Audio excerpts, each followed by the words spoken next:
एक अजनबी हसीना सांगे रे, कैसे भूलूं वो दिन, कैसे भूलूं वो मुलाकातें।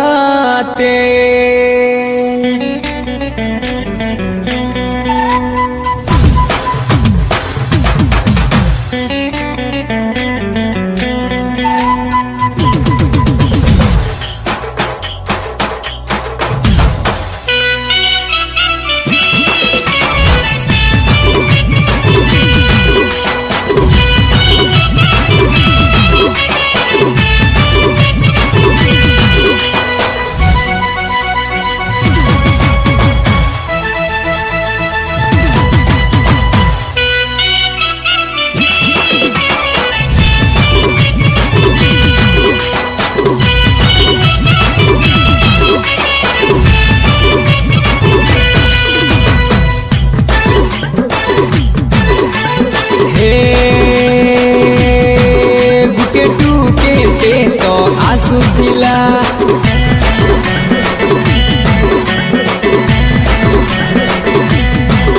ताती ही सारा बिजू थिला।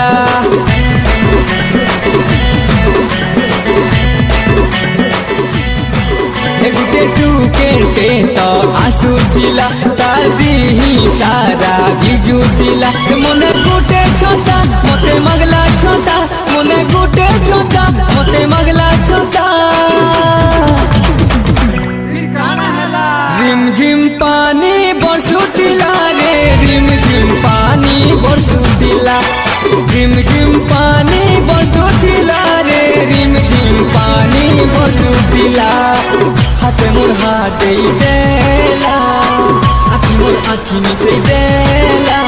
हवाला बेले चढ़क मरला बेले मोर छाती ने तलक की गोला। फिर काना हला रिम झिम पानी बरसुतिला रे, रिम झिम पानी बरसुतिला, रिम झिम पानी बरसुतिला